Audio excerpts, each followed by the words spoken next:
and 2 and 3 and 4. And 1 and 2 and 3 and 4 and 1 and 2 and 3 and 4 and. All right, so that's the rhythm. If you need to practice that more, go ahead and do that. So what about the style of this one? So we have legato still, which means, right, long, smooth, connected bows. And then forte. So the whole thing has a big, strong sound.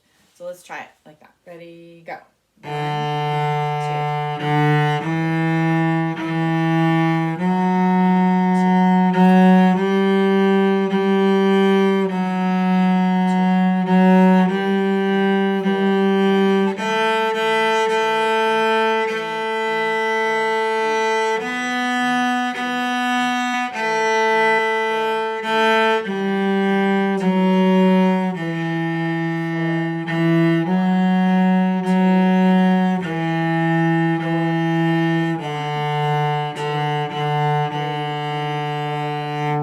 Okay, so even though we've already played it and we've already counted it, I'm still counting out loud.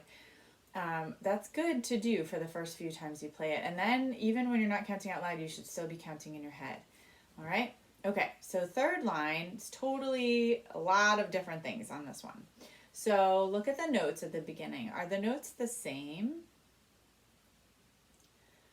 Sort of is the answer, right? So we have a D and then an A, and then an E and then an A, and then an F sharp and then an A, and then a G and then an A. So if you notice, if you compare that with the top line, we're actually doing the same notes, but we're putting A's in between. So our fingers are going to do essentially the same thing because we can keep our fingers down on the D string. Remember that that's what the number and then the line after it means. It shows us to keep our fingers on the D string, or keep our fingers down.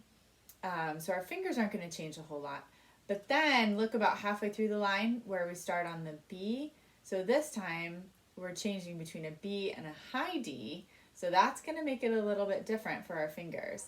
And then the rest of the measures are the same. So let's look at that one measure that's different and practice that first. Anytime we see a part that might be a little tricky, it's a good idea to do that first. So the notes in that measure, so I'm looking about halfway through the line where the next down bow symbol is, and there's an F underneath for forte.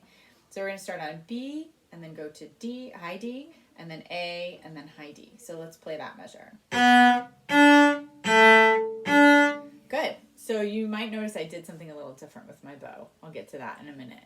So let's play it from the beginning, not paying attention to what we're supposed to be doing with our bow or with the style or anything like that, or the dynamics, okay? Dynamics are loud and quiet. All right, so let's start from the beginning. Ready, go.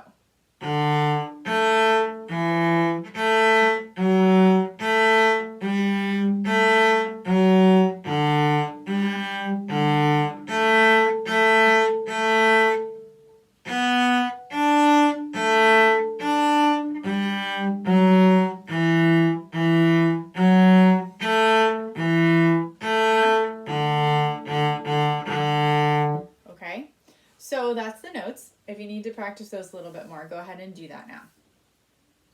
All right, let's move on. The rhythm, it's all quarter notes except for the little eighth note bits, but I think you guys already got those. We did those in the line before. So let's look at the style. So we have a couple things written in here. So we have those bars and numbers at the bottom, which are reminding us to hold our fingers down. That's not really a style thing. But other than that, what do we have? We have a piano. We have a forte. So those are the opposite of what we did in the first line. The piano is first, so we're going to play quiet first, and then loud second. And then, if you notice, there's little dots over each note. Does anybody remember what little dots means? That's right. That means short bows. So what's the fancy Italian word? Do you remember? Staccato. So I like to call these sticky bows because that helps me remember staccato means the bows are short and sticky. Okay, so it doesn't just mean short amount of bow. These are non-staccato bows. These are legato bows, but using just a little bit of bow. So I might do this if I was playing legato, but playing really quiet, right? Staccato bows sound short and crispy, okay? So we're going to start quietly. It's a little tricky to play quiet and staccato, but we can do it. All right, ready, go. And